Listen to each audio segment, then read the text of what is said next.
everyone, and welcome to this newest edition of A Question of Cosplay. This is Remleiz from 40k Theories, and joining me today are Justina and Daniel from Roses Boltshells. So firstly, guys, thank you for joining me today. Thank you for having us. Yeah, it's nice to be here. So guys, firstly, what got you into Warhammer 40,000 and Warhammer 40,000 cosplay? Well, I've been living and breathing 40k since I was 13, so doing a lot of miniature work, role-playing, all the sorts. And I've always been kind of fascinated with the lore and the look, the design, even though some of it is stupid, but still love it. What about you? Well, for me, it's a whole another story. I didn't really even know what Warhammer was until my ex-boyfriend took me to the side one day, and he's like, "I'm gonna make an Inquisitor Lord Hector Rex cosplay, and you just have to be a Sister of Battle." I'm like, "What, a Sister of Battle?" Oh, he's like, "Oh, that's this cool, figure from the Warhammer 42 universe," and that's what got me into it. And I started reading up, and I made my first Sister of Battle cosplay, and that's how it sort of went from there. Congratulations, you've been conscripted. Yes. Yeah, and how long have you two actually been cosplaying? You want to start?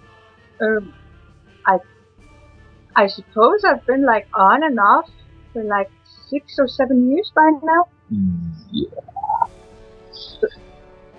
I think you stated in one of your earlier interviews that you have been into it for about 10. Yeah, probably. I think I've been in this sort of thing for maybe 10-ish years. I started back in 2009. I did a lot of LARPing before that, so I kind of knew about the scene, but I kind of moved on to cosplaying, for a more serious aspect of it back in 2009, 10-ish. Yeah. And how long have you two been cosplaying together? Since 2012. 12? Yeah. Around there, yeah. So take us through your process of designing your cosplays. What sort of actions do you undertake when designing your costumes and all that? Well, when we're talking 40k, it starts usually with a reference pictures. I would say with a huge fan boner. Well, yeah, you have to see the thing and you have to go like, whoa, I want to copy that. Yeah, you usually fall in love with a thing, with a design of sorts, and then that's very important because this is going to power you up through the whole process, which can take up to 1 year and even more. Yeah, the passion is everything. If you don't have the passion, it'll just kind of fizz out of the balloon. So I'd say the getting the passion down first, and then the drive, and then starting to plan with reference pictures, and then slowly starting to realize that a lot of these designs that David made, they won't really work in real life. Yeah, they're not very reality friendly. Yeah, and then since I've been doing quite a bit of scratch building back in my day, doing Space Marines before there were any templates or anything of the sort. You pretty much had to reinvent the wheel and go out and find and salvage whatever you could find anywhere to do the different parts. But after the Space Marine game was released a few years back, we all were blessed with templates that we could pretty much that was pretty much taken from the game and that you could rip, and then you could put them onto foam after you print them, and then you pretty much had the whole thing you could cut out. So that's the easy part of it. Basically, I've ripped it before. Yeah. After that, after you pretty much went through the whole hell of imagining it and you put it together, you're still stuck with basically a foam dummy that's standing around, and then comes all the perfecting it up and making it pretty. Adding all the details. Yeah, making it work. Making it pretty. Having a foam armor standing in the corner, it's not really a finished thing, so you kind of also have to plan ahead how to make all the functionality work, how you're going to move around in the thing, how you're going to use it, because trust me, standing around in a statue is not fun. Tried that a few times. Plus you need to plan all the materials you're going to use, like all the sprays and all the acrylics or whatever, all the stuff you use to cover it so that it's smooth, because that's also a big part of work, making it look smooth and giving it that finished look. Yeah, and the first time you make the a costume, you're going to do a lot of trial and error. You're going to do a lot of Crying, spending and crying, because you will be, you'll be earning experience as you go. Whereas we nowadays, when we want to do, like, let's say a Space Marine, I have a friend who's doing a Space Marine right now, and I'm assisting him to the best of my ability by just standing on the side and being a wise guy, going like, no, that's wrong. Here, let me do it for you. Okay, no, no, wrong. Do that over. Now go hit yourself. No, shame. pain glove. Yeah, pain glove. So yeah. And I also know that you're all big on the whole reference picture and everything. I just need like a generic picture of a Space Marine. I'm like, oh, I'm good. I have to find my character like from all possible angles and all details zoomed up. Oh gosh, yeah. I think that's it. I think that's not what you call your emperor. What? No. Shush. On average, how long does it take you to make some of these cosplays? Because I know some of them, like your, like Daniel, your Imperial Fist Terminator captain, that must have taken quite a while to do, just because of the sheer size of it. Yeah.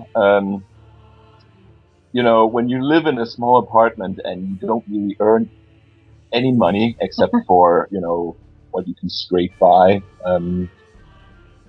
and you've never done something like that before, it's quite an undertaking. But I was like, hey, let's just go big or go home. So that's what I did. I basically requisited the whole living room and went like, this is my space now. And then I pretty much just went to work, and it was help because I, like I mentioned before, I didn't really have any templates or anything, so I pretty much just had to design and make everything from the bottom. And that is why some of it isn't, super accurate, but it worked back then. I'm pretty sure that today I would do it differently. But the whole build of the Terminator would probably be around half a year? On off. Yeah, we're there somewhere, and then you also changed some details later on and Yeah. stuff. So I would round it up to like around a year. And I would say that was basically because I'd never done anything of the sort before. So give or take half a year for the first one. I mean, today I think I would be able to crank out a Terminator in two months maybe. Wow. Like, yeah. So I know people who could do it a lot quicker. But it's just, you mentioned that it's like 2 months of non-stop work. It would be 2 months of non-stop work. So yeah. Then you have to work and you need to. Yeah. A lot of people can pretty much crank these things out, over a weekend if they've got a few pals over and just hacking away at the foam and they know what they're doing. Then it's pretty easy. Yeah. But yeah, it's a challenge. And what are the general reactions you guys get to your cosplays? Well, those are pretty mixed. I mean, usually when it's the bigger costumes, people are, wow, oh man, that's like, holy shit, man, that's big. And what are you? Is that Bumblebee? Wow, wow, it's a Transformer. I'm like, yeah. You know what? I've got a hammer with your name on. Come over here. I'd say that the average con goer that we meet, they have absolutely no idea what these things are. So they're like, hey, that's huge. That's cool. I want to touch that. Yeah, that's really, hey, let's take some pictures of it. So, of course, we do have a few people who know 40K, and they've kind of grown over the years in our con going environment, but still it's like a minority, so they will recognize the things and they will come over and go like, oh, Imperator, oh, and nerd all over the and floor. that is of course amazing, because then you've struck gold. But yeah. Otherwise, I'd say these costumes where we are currently and in our environment, it's basically for ourselves. I mean, it's for our own, passion and dedication to 40K. It's to celebrate that, because we're not really doing it for the fame. We're not really doing it to, gain a huge following. Yeah, more or less where I came from, the main reaction was like, I have no idea who you are. but it looks amazing and I love it. Can we take a picture? Can I hug your leg? Of course it is. Seriously, I have a picture of like a 40k fan hugging my first battle sister by the leg. You know, the funny thing though is that back in 2011 when I made my very, very, very first proto Space Marine, and that was not a pretty sight. A lot of people were like, "Oh my God, that is the most amazing thing we've ever seen," and I was like, "Wow, okay, well, cool." And back then, of course, I was also very proud. I was like, "Oh, thank you." But it's roughly the same. I mean, today when I make armor and I make it to a vastly different, degree and a lot more detail, people are almost responding less now because they've gotten used to me making Space Marine armor. So they're like, "Oh, is that dude?" So yeah. Or when they meet you without armor, they're like, "Why didn't you bring your big yellow thing or your big green thing? Where's your big armor thing?" Yeah, dude, I don't even have a car. I don't have a car to transport all that. Let me take the train with my Terminator armor on. Yeah, that could be fun. Have to be strapped on top of the train. Yeah, sounds good. Oh, there's one reaction that I heard like really recently that I really loved. It was basically when we had to go to like a Star Wars convention, and we kind of threw a very simplistic Adeptus Mechanicus costume together.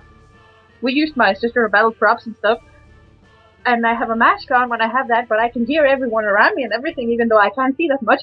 And I think there was like a father and a son going past, and they stopped when I went past, and I heard Dad say, "Look, it's one of those figurines. I have one of those I play with." Yeah. One of the Marines, and I was like, "Oh, that's so cute." Oh, that is what matters. That is what matters. I mean, it's also a really great experience when kids come over and they want to touch and take pictures with you, because then you have a chance to grab them while you're young. Well, the Imperium always creates some new recruits now. Oh yes, more me too. When you're in the process of making, in particular, the power armor, how do you go about not falling into the trap a lot of cosplayers have of having disproportionate looking limbs? Because some Space Marine cosplayers I've seen, they try and their arms look so tiny as a result, like little T-Rex arms. How do you avoid that trap? Well, I am pretty sure if you ask some people on the internet, if they're so smart, even our cosplays have T-Rex arms, so Yeah, there are some people who still say the arms are. I think it's a question about playing around with the proportions. Again, when you go back to the design stage, you realize that there are things that don't really work here, and then you try and cheat a bit here and there so that you can, not have this T-Rex thing, because it is something that some people, they don't really care about it. I know a few 40k cosplayers who are like, you know what? Oh well, I'm just gonna enjoy it, and that's cool. That's cool. That's the way to go. Yeah, I need to have a bit more than that. I need to be able to look myself in the mirror and not get all the hate.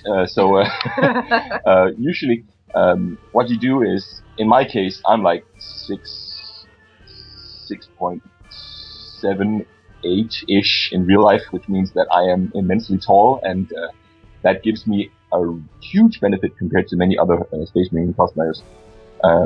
Yeah, he's basically 2 meters. So. A bit more actually. But the thing is that I fill out my armor. I don't really need padding. I am pretty much in the armor as such. I only have like a bit of foam under my feet, pretty much, and that foam gives me the added height to actually reach actual Space Marine height, as in the Black Library books. Now with that, of course, I had to move the shoulders up a bit. I had to give it a bit more height.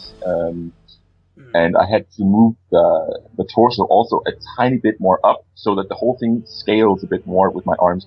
That being said, I will never be able to reach my knees or everything with my hands. They're kind of stuck, at thigh level. So unless I would be using extensions, the mechanical hands that have strings and wires in them that some cosplayers do, I would never actually have actual scaled Space Marine proportion. So, but I try my best. So it's about tricking and perspective and all those things. Yeah. Out of your projects, which is the most and which is the least expensive?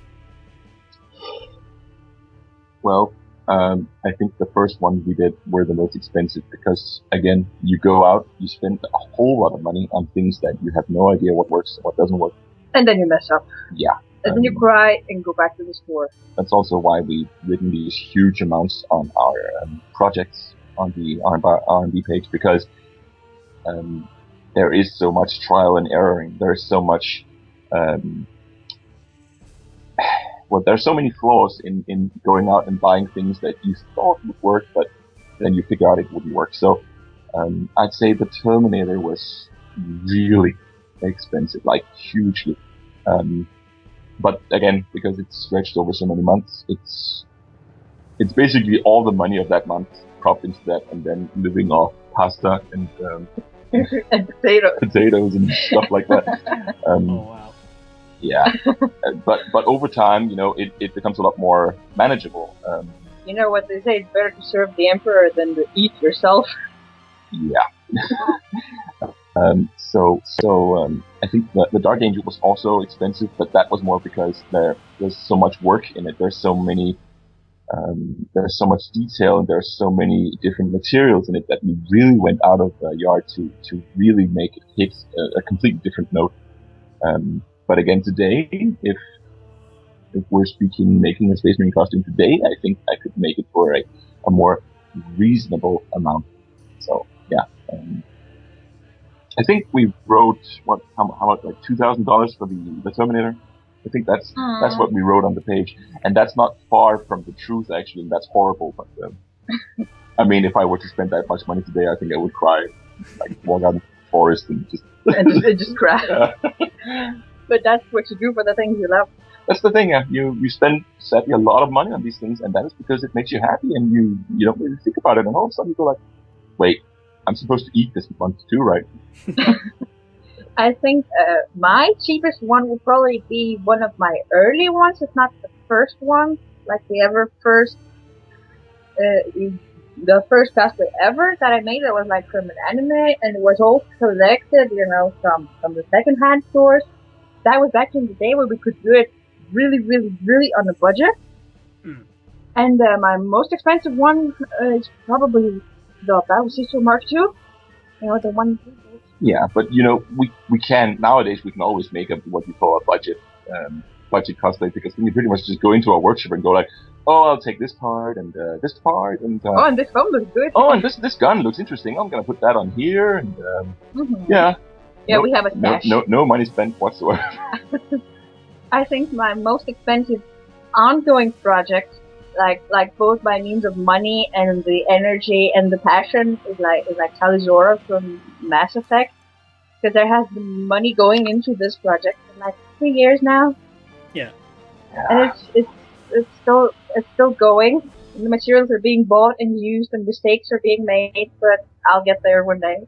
And you've started reaching that stage where you're looking yourself in the mirror and going like,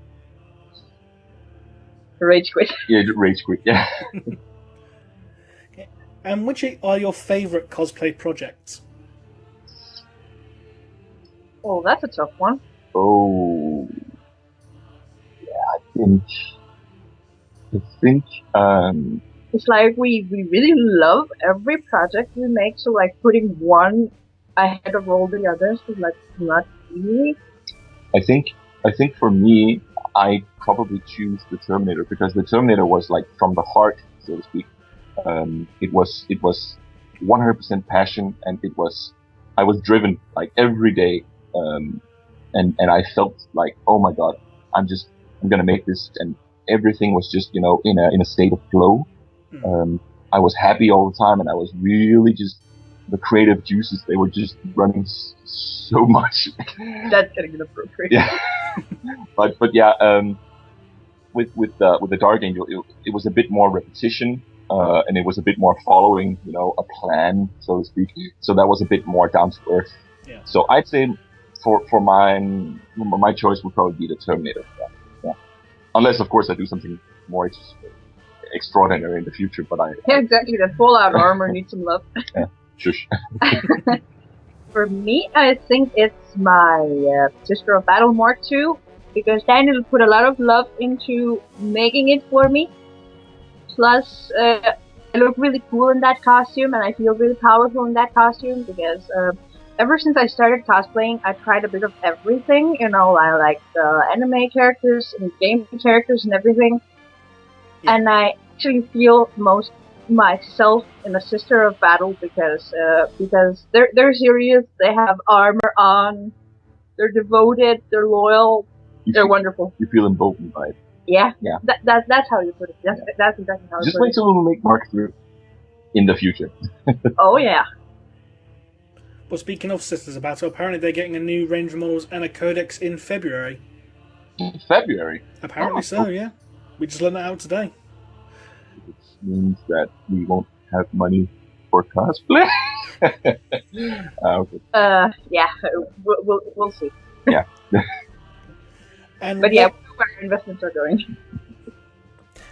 And what other cosplay plans based on 40k have you got lined up for future? Well, like before I said, the sister is highly likely going to get a Mark III at some point when I eventually get back in the workshop, because right now I'm kind of stuck in regular 40k land doing a lot of miniature work. I think I have half a Terminator in the attic, which is completely new, and half of it hasn't actually been on the internet yet, and no one knows about it. And that is basically how I work. I prefer to keep it secret until I can actually show something. But yeah, I've got a somewhat more accurate Terminator lying around right now that is gonna be premiered somewhere next year, you know, maybe 2018, given without giving a too strict time frame. Yeah, you can't really predict when, because sometimes the passion hits but there's no money, or sometimes you have money but you're like, I just want to face my miniature. But that's the thing, you know, right now we have a bit too many hobbies floating around, a bit too many things, and real life. And a bit too much real life. Yeah, so... Have you ever considered potentially cosplaying as something like a Chaos Space Marine Obliterator or anything like that? Well, now you're hitting me right in my loyal side. That hurts me. I actually once did collect Thousand Suns, so I have a huge love for Thousand Suns and Alpha Legion. But making the armor, I mean, you can get away with so much more with a Chaos armor. You can do a lot more creativity, and you can do a lot more badass things.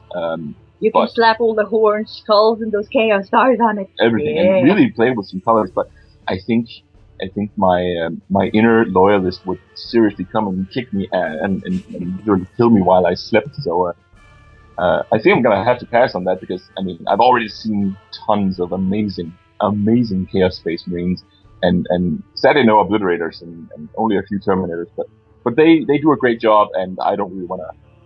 You don't want to steal the stuff. I don't want to infringe on their territory. That's fair enough, I suppose. But since you mentioned being a fan of the Thousand Suns, have you ever considered about doing maybe Demon Magnus the Red, who recently had the model revealed? Well, You want to paint yourself in red? The thing is with I have to dress up as Kitten then, and then we can go around and ask each other. Shush. I think Magnus is a great character, and I really love him. The only other Primarch that I love to the same extent, you know, besides Rokugan, of course, is Fulgrim pre-heresy. But anywho, Magnus is a great character, but doing Primarchs in real life, since I'm a fan of the whole, you know, scaling up to actual scale, it's one of those projects that's probably never gonna happen unless we like take Wayne the Rock Johnson and pumps him up on stilettos, and then maybe he's got like a little shot at it. I think Primarchs are great on paper. They're really, really great models, and they have a lot of lore, but for cosplaying purposes, they're impossible to nail properly, because the moment you make a downscaled version, you're not gonna hit even a speckle of the same amount of awesomeness that you would if you were the actual height. And since no person I know is like 4 meters tall, I don't think anyone is ever going to do a proper Primarch. Plus, wearing a Space Marine is like hard enough. Anything larger than that, and you're dealing with a lot of pain and sweat and tears. So Yeah, we once did a little plan for how it would work to actually make Centurion armor, and then we quickly abolished that idea because we knew it would be completely impossible and Yep. stupid. So essentially, for the Centurion, you have to get power armor for the power armor. Yeah, I once did a little schematic where I put up like what the average miniature is like in height wise, and then how much the known cosplayers are, for height measurement. And then I said, you have the average Space Marine cosplayers, and then you have the average Terminator cosplayers. And I said, if you have those and you look at the models, you have to compare a Terminator with a Centurion, and there's quite a bit of difference, height wise. So you wouldn't be able to do it properly, I think. I would be happy to be proven wrong in the future, and that challenge is open to anyone, so go ahead and get out there and craft. Well, I don't know about Centurion, but I know there is one guy out there who's working on a Dreadnought. Yeah, the huge... Yeah, I've forgotten the guy's name. It doesn't just come to me now. But seeing the progress on it, it is quite impressive what he's done thus far anyway. So I'd love to see the finished thing.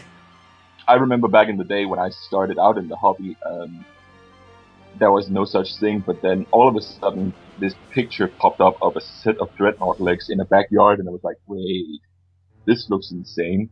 And then many years later, to this day, it shows that he's kind of been, working on it for so many years, and he's just absolutely bonkers, but that is amazing. I mean, I'm stunned by it. I'm really stunned by it, but again, since I'm a huge fan of functionality, I would like to see, I would like to see it in action. I would like to see what it does. So I'm looking forward to him finishing it. As far as I know, it's supposed to do things with its torso, maybe pivot a bit, make sounds. And that is superb. I'm really looking forward to that. But it will sadly not be able to move, and I think that would also be asking for too much. Hey, even as a statue, it still really looks amazing. Oh yes. So, but I'm also of the impression that if we are going to make statues, then making Magnus the Red would not be impossible at all. It's an amazing character. I would love to see a cosplay of Magnus the Red. Yeah. More Primarchs. More Primarchs. I mean, we already have the Emperor, so why not? Yeah. That's true. Yep. And that pretty much wraps it up for the amount of questions I have for you today. So, thank you both of you very much for joining me today. It was an honor. We're happy that you wanted us, and it was nice talking to you. Yeah, we just hope that more people will get into the whole hobby and make more armors and be awesome in general, because that's what we're here for. We're just waiting for more awesomeness to come out. So we're here to advise, inspire, give ideas. Okay, so I'll put the link to the Roses and Boltshells Facebook page in the video description, so you guys can check them out. And this has been Remleiz from 40k Theories, and we'll see you all again next time.